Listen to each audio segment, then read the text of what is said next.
Democrats have been in a panic hunting for white nationalists, and they finally found the insidious leader, Candice Owens.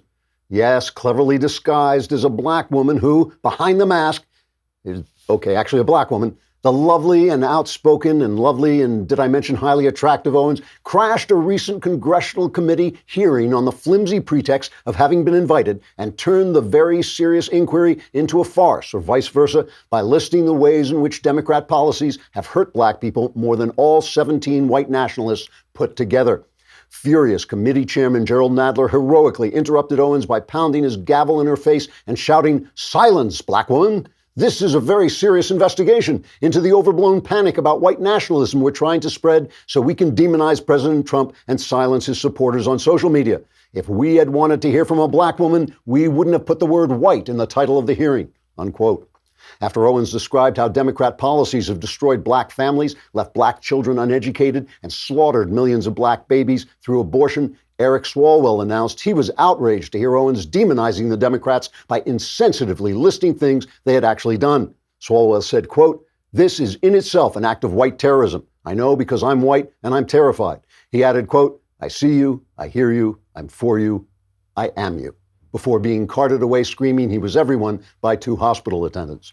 Congressman Ted Lieu wholly discredited Owens by playing a recording edited to make it sound like she was praising Hitler. Lieu said, quote, "You are exactly the sort of person we champions of black women despise," unquote. When Owens tried to protest that she would never praise Hitler as he hated minorities like herself, Nadler silenced her again, accusing her of making sense, which of course is not allowed in the United States Congress. Trigger warning, I'm Andrew Klavan, and this is The Andrew Klavan Show. I feel hunky-dunky, life is tickety-boo. Birds are winging, also singing hunky-dunky-doo. Ship-shape, tipsy-topsy, the world is zippity-zing. It's a wonderful day, hurrah, hooray! It makes me want to sing. Oh, hurrah, hooray! Oh, hooray, hurrah! So here's a quote from Confucius, and yes, I checked, it really is a quote from Confucius and not some guy on the internet pretending to be Confucius. "If names be not correct, language is not in accordance with the truth of things. If language be not in accordance with the truth of things, affairs cannot be conducted successfully. When affairs cannot be conducted successfully, propriety will not flourish. When propriety does not flourish, punishments will not be properly meted out. When punishments are not properly meted out, the people will not know how to conduct themselves."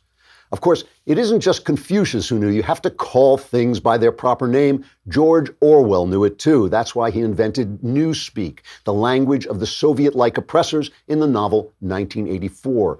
Newspeak replaces accurate words with ideologically loaded nonsense in order to render it impossible even to have rebellious thoughts against what Orwell called ingsoc, which is to say, English socialism. To give one example, newspeak translates the prologue of the Declaration of Independence into one word: crime-think. Can anyone doubt that the American left has used Orwell not as a warning, but as a handbook? Ordinary police work is now racial profiling. Ordinary male attraction is objectification of women. Defense of Western civilization is white supremacy. And anyone who calls a man after he declares himself a woman is out of a job. Today, I'd like to take a look at how newspeak is also news-speak. That is, it affects the way we look at the news of the day. But first, let us talk about getting fit. I know you're looking at me, you're thinking, how do you look so fantastic? And the reason is I work out constantly, and OpenFit helps because you're just not always in a place where you can get to the gym. You don't always have a lot of time. OpenFit brings you something new that makes it even easier to never miss a workout. You can lose the commute to the gym, the whole thing. OpenFit takes all the complexity out of losing weight and getting fit. It's a brand new, super simple streaming service that allows you to work out from the comfort of your living room. One of the workouts it has, which I just absolutely love, is called something like, what is it called? 600 minutes? Yes. No, 600 seconds, I think. That's what it is. Is that? Let me make sure I've got it right, because I just love this one. 600 seconds. So I hired someone to do the math, and 600 seconds turns out to be about 10 minutes. And I did the workout, and it is a workout. You will get a full workout in 10 minutes. You can take this anywhere, anytime. You can look at it on your computer, view it on an enabled TV, tablets, the whole bit. OpenFit has changed the way I work out. It'll change the way you work out. And with your code Klavan, you can join on a fitness journey personalized just for you. Again, use my code Klavan to start using OpenFit on your journey right now during the OpenFit 30-day challenge. My listeners get a special extended 30-day free trial membership to OpenFit, where you can lose up to 15 pounds in 30 days when you text Klavan to 303030. You will get full access to OpenFit, everything they've got, totally free. If you text Klavan to 303030, you get full access to OpenFit, all the workouts and nutrition information totally free. Again, just text Klavan to 303030. And I know what you're thinking. You're thinking, how can I spell Klavan? It's Klavan. Hey, if you haven't seen this already, I'm not going to play the video because I actually don't want to romanticize the jerk who did it. But Michael Knowles was attacked at the University of Missouri, Kansas City. We have a picture of the guy, the suspect, leaving the scene of the crime. All right, it looked a little like Shapiro. I don't know if that's true or not. But seriously, somebody came at him in a purple mask with one of those super squirters, and it turned out it was liquid inside that was harmless, but it was meant to smell like bleach, which of course would burn. He was arrested, taken away, and I hope they really lock him up and throw away the key. There is a actual federal law that only Shapiro and I are allowed to attack Knowles. But in all seriousness, lefties, you got to take a look at yourself in the mirror. I mean, all of you, not just the people who do this stuff, but the people who support it, or the people who turn a blind eye, like the people in the press who won't be reporting this the way we're reporting it. You know, if you are wearing a mask, and it's not Halloween, you're a thug. You're a coward. You're a coward and a thug. And if you are attacking somebody physically for the words that are coming out of his mouth, you're the bad guy. You're the fascist. You've got to look at yourself. I don't care if you call yourself an anti-fascist. You're in a mask attacking somebody for using his First Amendment right to free speech. You are the fascist thug, and you got to recognize that you are the bad guy in this situation. Anybody hurts Knowles, I'm coming after him because I'm the only one who is allowed to break that guy's legs. All right, so let's talk about calling things by their proper names, like calling Antifa types like that fascists. Julian Assange was arrested, and he's charged with helping Bradley Manning hack into government computers and get a lot of information that revealed bad behavior by the Americans in the war on terror, chopper pilots chatting casually as they machine gunned people, two of whom had turned out to be, I think, Reuters reporters, failure to properly police the way prisoners were taken care of. And, it's not about your opinion. These are the things, how you feel about those things, but these are the things that he revealed. I want to just start with this. This is a minor point, but it is in keeping with the theme of what I'm talking about. Almost every news report, except for one op-ed I read in the Wall Street Journal, referred to Bradley Manning as said that he was charged with helping Chelsea Manning.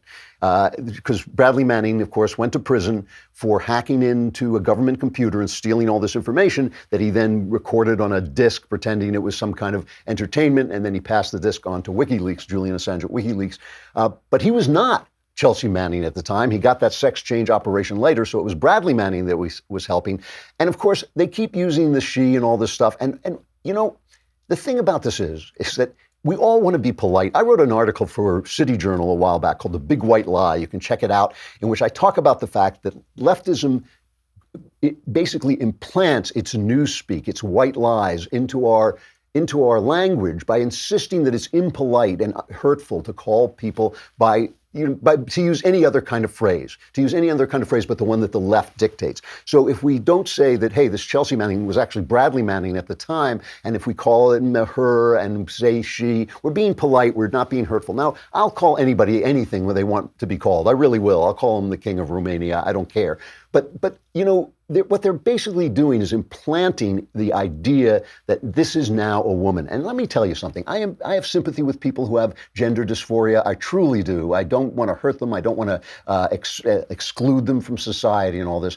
You can cut your body into 17 different pieces. You still will not change your gender. Every cell you have is of a specific gender. You will never have the experience of being a little girl who grows into womanhood, who experiences all that thing, having your period, knowing that you can get pregnant, being an object of attraction, which of course is both the blessing and the curse of being female. You're just not going to have those experiences, and that to implant it in the language, and especially in journalistic language where you're supposed to be telling the complete truth, You know, it's not, I wouldn't have objected if people said he got these secrets from Bradley Manning, who then had a sex change operation, but call things what they are. And that brings me to the even bigger question, the more important question about whether WikiLeaks was doing journalism, because what he's accused of by the Americans, he's got all kinds of, he's been accused of rape, he's been accused of skipping bail in England. I think he's going to prison for a year for that.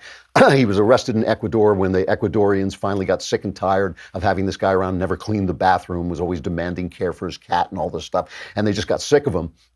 But I think he's going to England to be in jail for skipping bail.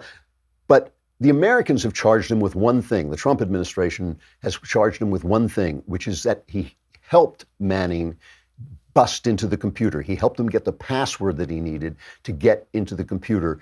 And so he's not being charged with the old Espionage Act that they tried to use, I think it was on James Rosen, the Obama administration, because that would set a precedent that doing journalism itself, which sometimes entails getting stolen goods, is illegal. That would set a bad precedent. But the question is, how do we feel about this? Because I'm not a lawyer. I'm talking about the morals of this. How do we feel about this guy getting arrested and being prosecuted when his lawyers, at least, here are his lawyers saying all he was doing was acting as a journalist? This sets a dangerous precedent for all media organisations and journalists in Europe and elsewhere around the world. This precedent means that any journalist can be extradited for prosecution in the United States for having published truthful information about the United States. This is journalism. It's called conspiracy. It's conspiracy to commit journalism. So it matters what we call it. It matters whether we call what Julian Assange did journalism because it matters whether we think he's guilty or not. Hillary, of course, who had all her emails exposed and all that stuff come out from Podesta's hacked email. Well, not hacked emails. He surrendered. He was phished. But all this stuff came out that probably hurt her in the election. She, strangely enough, has no sympathy. I think it is clear from the indictment that came out. It's not about punishing journalism. It's about assisting the hacking of the military computer to steal information from the United States government. What kind of outfit is that? It looks like she came from like the dungeon in L.A. somewhere. She may be a dominatrix in her spare time. Anyway, so she says that, and Trump, I love this. Trump is like, WikiLeaks? What WikiLeaks? Do you still love WikiLeaks? I know nothing about WikiLeaks. It's not my thing. And I know there is something having to do with Julian Assange. I've been seeing what's happened with Assange, and that will be a determination, I would imagine, mostly by the Attorney General, who's doing an excellent job. So he'll be making a determination. I know nothing really about him. It's not my deal in life. Well, yeah. Look. You know, we love the Donald, but that not quite, because when those things were coming out about Hillary Clinton, he loved that stuff, and even Shep Smith on Fox put out this montage. This just came out. WikiLeaks. I love WikiLeaks. I'll tell you, this WikiLeaks stuff is unbelievable. It tells you the inner heart.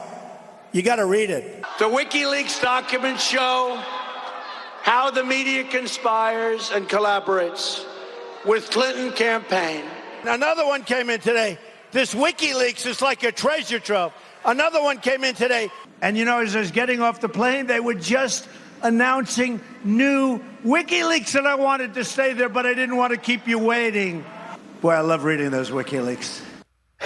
So I should mention, but I just pause here for a moment to mention that I think, yes, today they are screening the Gosnell film. I wrote the screenplay. I was invited. They're screening it at the White House. I don't know if Trump himself is going to be there, but they're screening it at one of the White House viewing rooms. And congratulations to everybody involved in the making of that film. I really wish I could have been there. I had just been away too long. I had too much stuff to deal with here and couldn't go. But I'm sorry I couldn't go, and I'm really happy the film is getting some of the attention it deserves. Now, what you saw there in all those clips is it's all about whose ox gets gored, right? Or in the case of Hillary, whose gore gets oxed. But like it's all about nobody likes the journalist when the journalist comes after him. Nobody likes the person who is, hunting him down, investigating him. If it's all the Democrats hate Fox News, all the Republicans hate all the other news outlets because they're all lefty mouthpieces. So,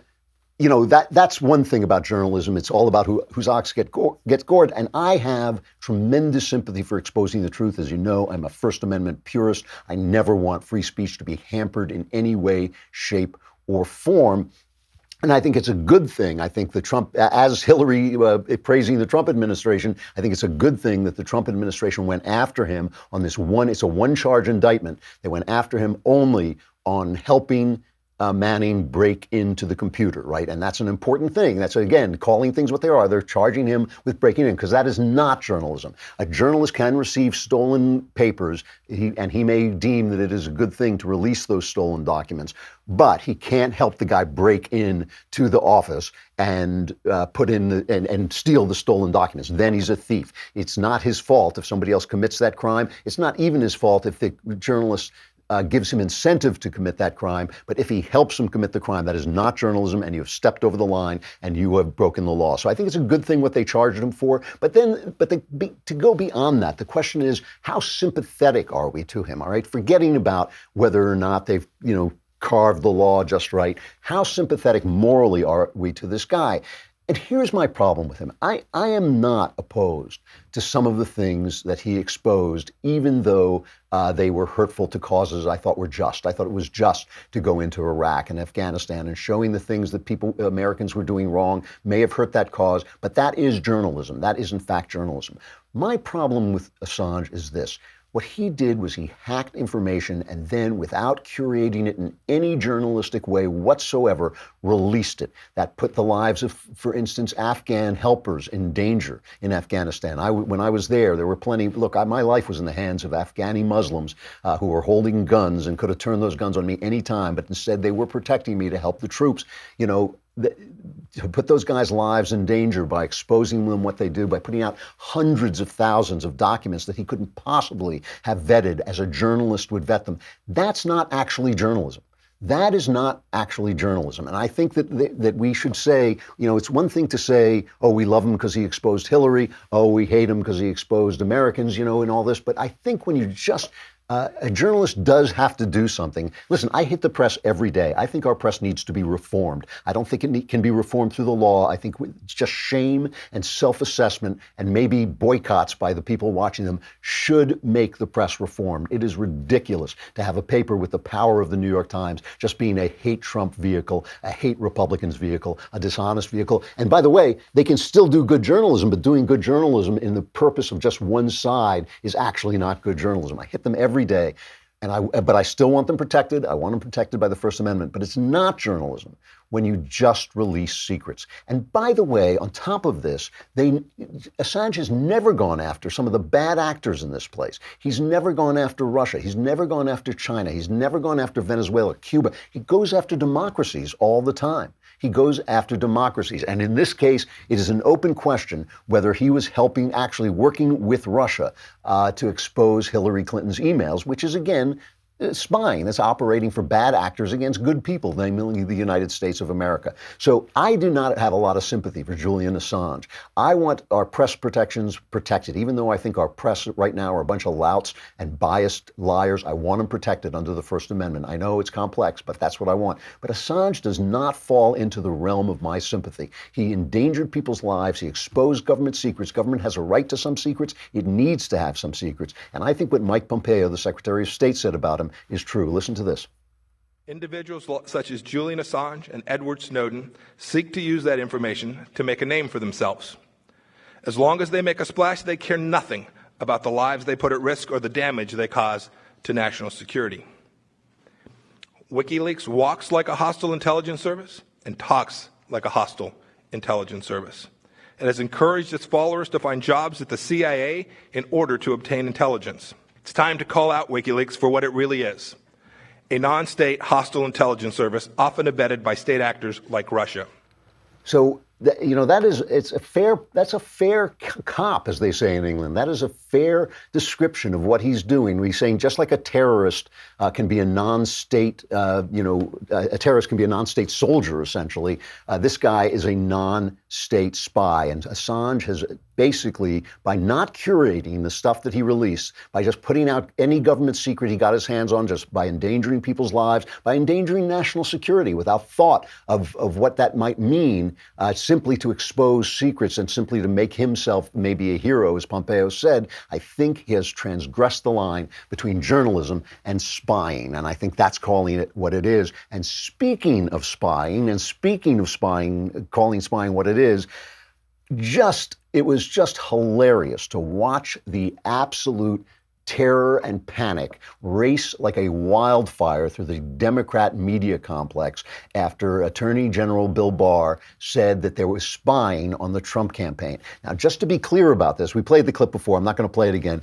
But he didn't say it was illegal spying, because there is such thing as illegal spying. When you wiretap the mob, you're spying on the mob. When you wiretap, when you send people into foreign governments and look at what they're doing, that is spying. But some of it is legal. Some of it is stuff that we have a CIA. The CIA is not an outlaw operation. It is a spy operation. So he didn't say it was illegal spying. What he said is, I have to determine if there was a proper predicate. I'm going to see if there was a proper predicate. In other words, did they have a reason to spy on the Trump campaign? Because, as he said, spying on an opposition presidential campaign is a big, big deal. But I have got to play you some of these weasels who were responsible for this suddenly this is the power of calling things what they are. This is just the power, because again, he didn't say it was illegal spying. He just said it was spying. Listen to James Comey, Mr. Sanctimony, reacting to this.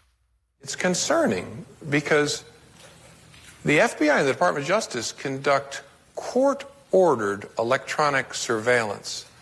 I have never thought of that as spying. How dare you call secretly surveilling people spying, sir? I call you out, sir, how dare you call spying? Of course it's spying, but remember, Barr didn't say it was illegal spying. He didn't say that they did wrong. He simply said it's a big, big deal. And Barr has pointed out, Comey he testified to this, he never told Congress what he was doing. And that's appalling. That is amazing. He never told either branch of Congress what he was doing. Why do you think? Do you think is that the act of a man with a clean conscience? Never notified the Trump campaign that there might be a danger that they were being infiltrated by Russia. There might be a danger that Russia was doing stuff that was illegal. Never told them that. In fact, kind of lied about it, leaked information, set up a situation by informing Trump about the Steele dossier with all the salacious gossip in it. Told them about it, but never told them it was a Hillary Clinton funded, DNC funded document. Never told them it was Oppo research. And that gave the press, it was a setup. It gave the press the right to leak that. It gave it a news hook to talk about it. Here is John Brennan, unbelievable, right? Former head of the CIA. Listen to this guy. I was very disappointed in what Attorney General Barr said today about spying when he was referring to the investigation that was predicated, certainly, and that the FBI was trying to understand exactly what the Russians were doing. U.S. intelligence agencies were spy against foreign adversaries so that we can understand the threat to our national security.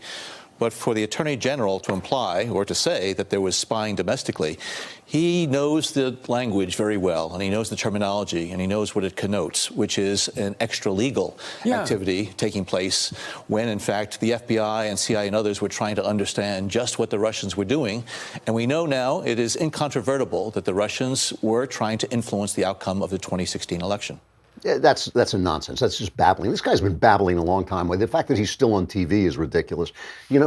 First of all, he was head of the CIA. They're spies, and he was involved in this. He was involved in making sure and putting pressure on the FBI to say that they should go after Trump.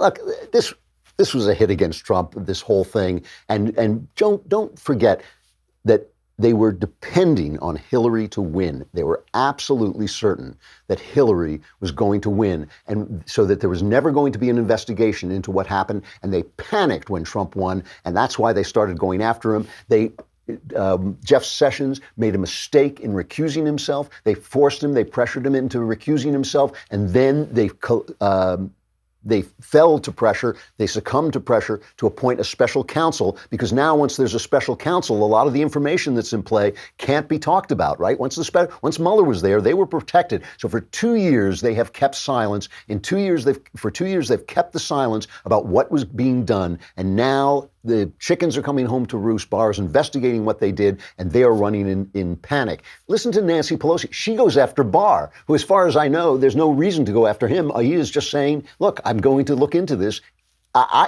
If I were an innocent Democrat, I would say, go ahead, look into it. Let's see. Let's make sure that nothing wrong was done. Pelosi goes after Barr personally.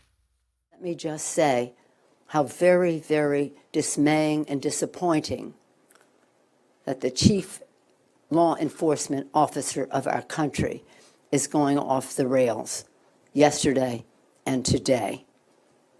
He is the Attorney General of the United States of America, not the Attorney General of Donald Trump. So again, as was said by our other colleagues in terms of Mr. Jeffries, our Mr. Chairman, said earlier, the way people are leaving and the rest, it's very dismaying. They're leaving in disgrace or with dismay, but it's all damaging to our country.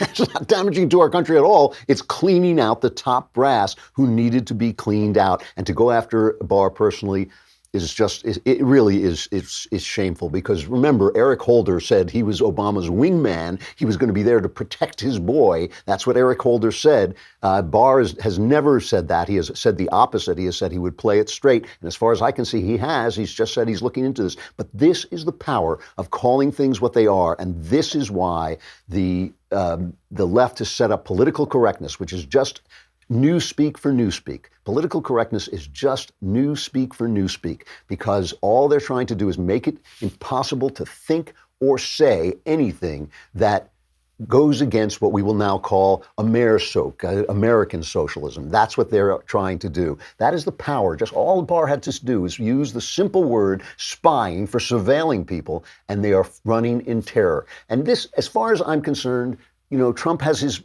obviously is defending himself, but this gives Trump a real credibility when he says things like he said yesterday. There was no collusion and there was no obstruction. And we never did anything wrong. The people that did something wrong were the other side, the dirty cops and a lot of the problems that were caused. It's a disgrace what happened. And again, it should never happen to a president again. You're just lucky I happen to be the president, because a lot of other presidents would have reacted much differently than I reacted. You're very lucky I was the president during the scam, during the Russian hoax, as I call it. So no, I'm not concerned at all.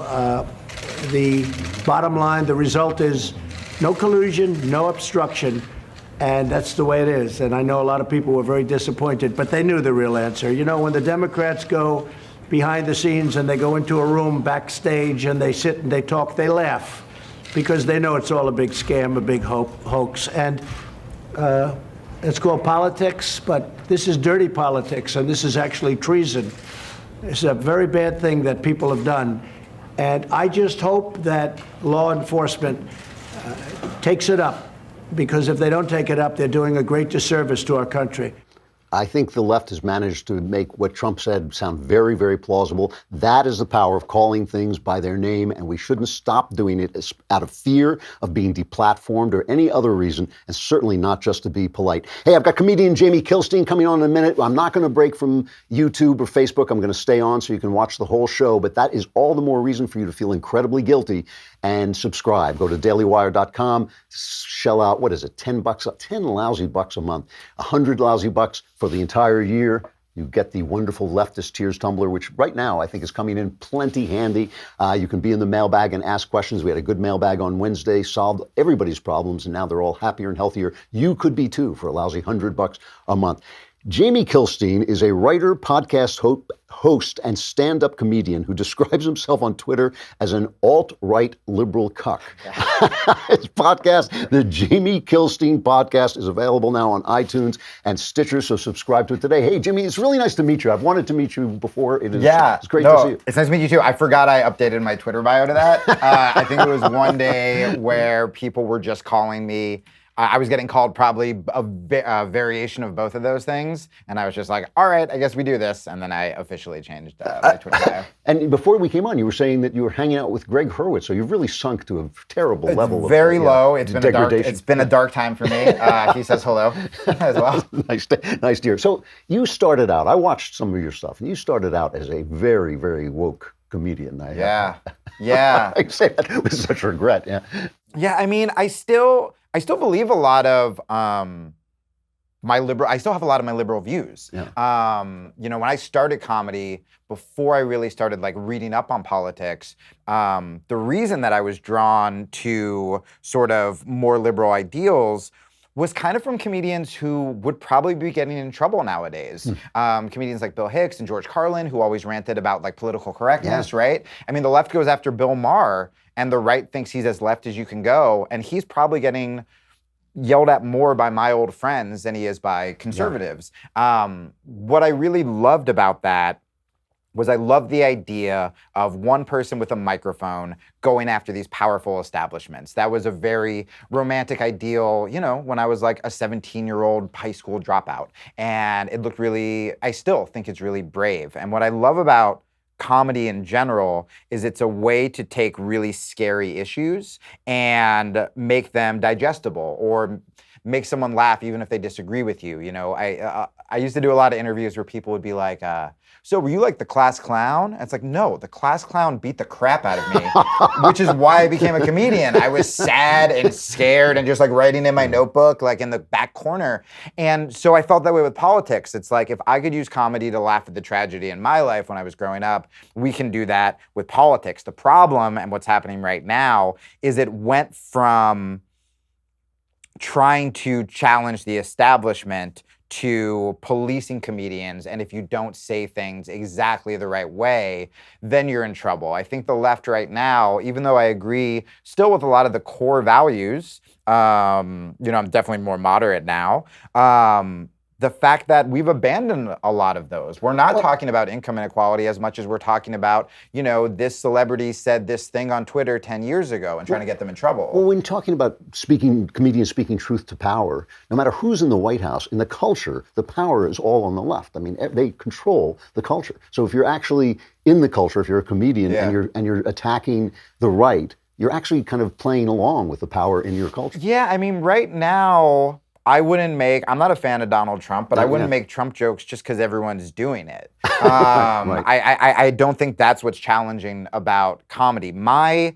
point of view, my theory in general, whether you're on the left or the right, is I think that one of the things we need to do now is we need to have principles instead of teams, right? So if I was mad about George Bush's foreign policy, then I should have been just as mad, and I was, when Barack Obama would do a lot of the same things, right? With whistleblowers, with drones, with all that stuff. I got in a lot of trouble because when I went on Conan, I talked about drone strikes, and it was under Obama. And same deal. Like, if you think Clinton was a womanizer, it's like, all right, well, you got to kind of fess up with Trump, right? I think right now we look to just demonize the other team instead of like, what are my core values? Sometimes I'm going to agree with this guy on the left. Sometimes I'm going to agree with this girl on the right, and stick to your principles instead of just these got you moments. My pal Bruce Fierstein, who wrote a lot of comic books, said comedy should take no prisoners. Which I think. So what happened? How did you go from being woke to actually waking up? Oh my God. Well, I mean, I was kind of ousted. It took like a 16-hour Joe Rogan appearance to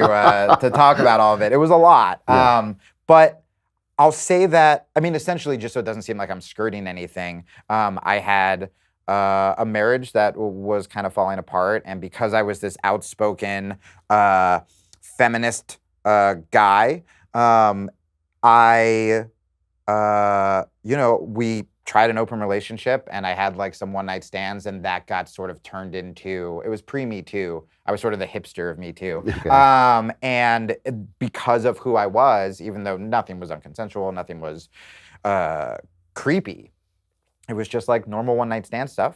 That got turned into this like, haha, look at the feminist throwing his marriage apart, and I got divorced and stuff like that. Now, with that said, beforehand, I was starting to get really bummed out about it because I remember one time I called a Republican an idiot. Like, I think I called Chris Christie an idiot. And we got an email the next day that said the word idiot is ableist, and I should apologize for that. And I remember one time we got an email from someone who was trying to lose weight, and he said if he didn't lose weight, that his doctor said like he wouldn't make it seeing his kids graduate high school. It was like a really sad email.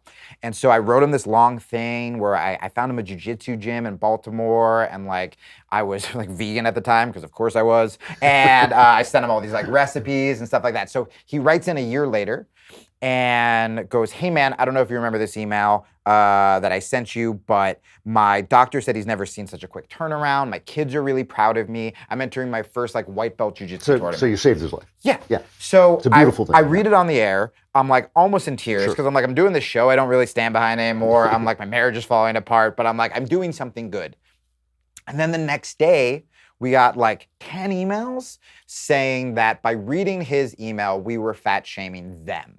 Right? Now, we didn't say, if you don't do jujitsu, you're fat. We don't say, like, you know, you should feel ashamed if you eat. We were just like, this is this kid's story. And that was the point where I'm like, if we are more self-pitying, that we would put this kid's life in danger because we feel guilty about our life choices. That was kind of the first moment I was like, are Republicans right? Like, that was my, like, pull yourself up by your bootstraps moment, where I was like, that's not okay. Well, you know, the comedian, is it Bill Burr? Have I got his name right? Yeah, Bill Burr. He has this hilarious line where he says, nobody's supposed to be ashamed. If you have no shame, you're a psychopath. You know, that's who has no shame. He's so good. Yeah, I mean, there is a backlash because of all the political correctness in comedy. I feel like that's why guys like Rogan and Bill Burr are getting even bigger and bigger and bigger. And those guys are still really liberal. The problem on the left is anytime, you know, I'll be called alt-right for just coming on this show. And I could say that I'm still, you know, pro-gay rights, pro-this, pro-that, and just by association now. So am I. You know, yeah, I'm sure. Oh, I was watching a bunch of your clips, and I was like, Jesus, we like agree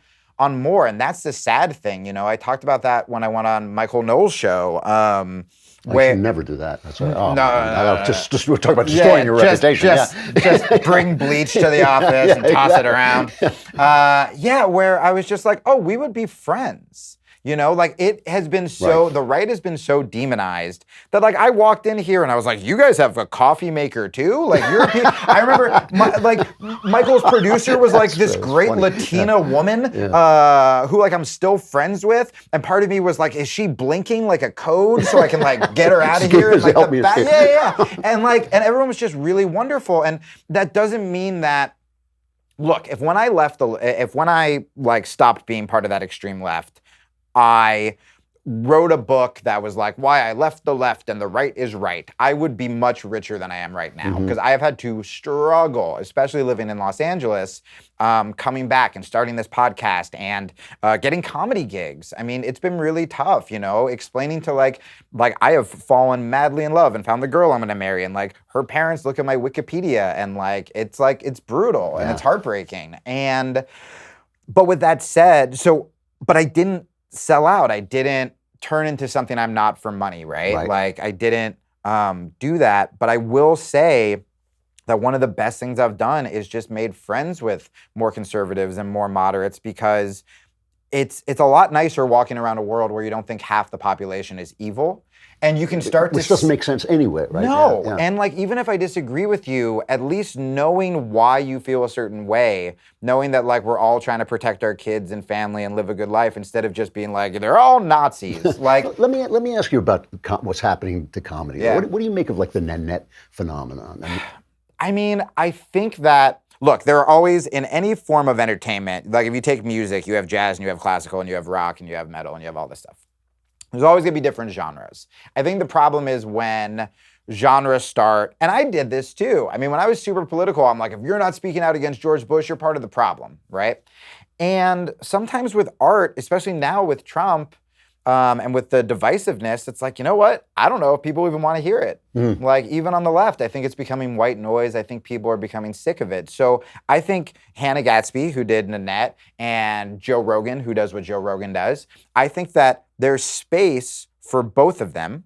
The problem is when the media, especially on the left, starts hailing only the woke comedy as, you know, the acceptable kind of comedy, and starts going after the club comedy, which, you know, we've been doing this for decades. I mean, they're going after Ricky. I was watching Ricky Gervais's Humanity, and I was in stitches. And I'm a religious guy. I was sitting there thinking, I wish religious people were this funny. Right, You know, I know. But he is being attacked for everything. Anything. How can you do comedy if everything you say is outlawed? Yeah, I mean, this is the problem. Is I think about, you know, Ricky and Bill Maher. Anytime they stray from kind of liberal orthodoxy, they get lambasted. You know, Jim Jeffries was a really brilliant comedian. He blew up in America because he had this very anti-gun routine that went viral. But, you know, the first 20 minutes of his special is like Cosby jokes and rape jokes. And like, so the left is kind of like, we don't know what to do. Yeah. What's great about comedy, like I was saying before, when I knew I was a comedian when something really tragic would happen with my family, I had a rough upbringing, and all my brothers would gather around and would be upstairs, and the first person that could make a joke, it was just like, the most cathartic feeling, and the ice was broken, and then we could be like, all right, what do we do? Yeah. And that's when comedy was great. I mean, Richard Pryor, who we still idolize, would not be around right now. Oh my! He talked about domestic abuse. He talked about lighting like his wife's car on fire, about crack addiction, all that. Have you ever heard his prison play thing of ages ago? That thing is the funniest routine I think I've ever heard, and you could never do it. No way. All right, I'm running out of time. Let me just ask you, who's great? Who do you love as a right now, I love what Burr's doing. I love what Rogan's doing. I mean, the Comedy Store in LA in general. I saw Whitney Cummings, who's still very liberal. Yeah. Kind of attack both sides a little bit in new material she's working out. It was really, really great. I mean, anyone who's still willing to like take chances, Chappelle will always be like king to me. He's great. And again, the left's turning on him pretty hard, like after his last special, where it's crazy to me because I grew up getting banned from clubs talking about George Bush. And now seeing the left do the same thing, it's a bummer. Principles instead of teams is a great line, and it's really true. Jamie Kilstein, the Jamie Kilstein podcast is available on iTunes and Stitcher. Subscribe to it today. Jamie, thanks so much. I hope you come back. Thank you, man. I would love to anytime. It's great. So let me have a final reflection. A lady wrote me yesterday, Wednesday in the mailbag, a lady wrote me and asked me about street preaching, people coming up to you in street preaching. She wrote me, I gave an answer where I said I've never really liked it. And she wrote me a very sweet letter basically saying I should give it more of a chance. I just remember when I was not a believer, people coming up to me on the street and saying, have you heard, you know, there's a Jewish carpenter who was born of a virgin and rose from the dead. And I was like, whoa, a Jewish carpenter? Are you kidding me? You know, I thought, back up, white man. I don't believe in that. But it never affected me. I feel the same way about Christian movies. You know, I know people like them and they're fine with me. They're not bad, but they're a little bit like pornography. I mean, like pornography. You look at pornography. Sex is a beautiful thing. I mean, if I had to make a list of my one favorite thing, sex would be on the list. But pornography's better, right? Because in pornography, the woman can look like anything you want. She'll do anything you want. You know, you say to her, well, you know what, my thing is like I like to butcher women and eat their body parts. And she's like, okay, you know, and she'll never show up with a baby either, which is great. It's a lot less expensive. Pornography is better than sex because it's not human, right? And I feel the same way about Christian movies. I mean, God is the most beautiful thing. To know God is a joy. It gives you a sense of reality that you wouldn't have either. But Christian movies are better. They're better than God. In Christian movies, a guy converts, he accepts Jesus, he gets hit by a car. He's lying dead in the street. His body is lying there, and everybody's happy because he's going to heaven because he found Jesus. And I'm like, excuse me, he's dead. The guy is dead. You know, his children are orphans. His wife's a widow. You know, I mean, he's dead. But they're going, hallelujah, he found Jesus. So I just think, you know, it's a lot more powerful. It's a lot more powerful when you talk about real life, when you talk about the pain that people have, when you talk about the fact that life is tragic and there's lots of evil in the world and there's lots of things we don't understand and why a good God would let these things happen, I know no more than all the great philosophers who have wrestled with these problems through time.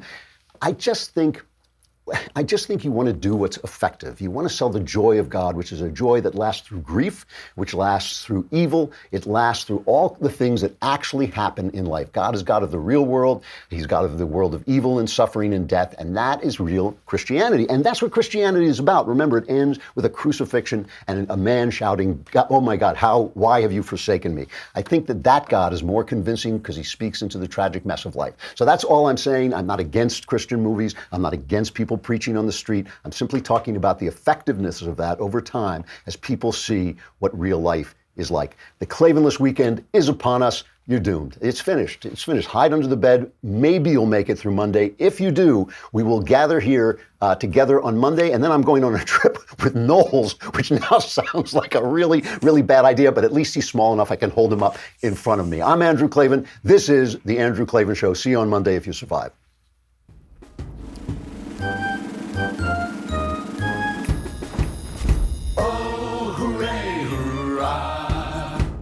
The Andrew Klavan Show is produced by Robert Sterling. Executive producer, Jeremy Boring. Senior producer, Jonathan Hay. Our supervising producer is Mathis Glover, and our technical producer is Austin Stevens. Edited by Adam Sayevitz. Audio is mixed by Mike Cormina. Hair and makeup is by Jesua Alvera. And our animations are by Cynthia Angulo. Production assistant, Nick Sheehan. The Andrew Klavan Show is a Daily Wire production. Copyright Daily Wire 2019.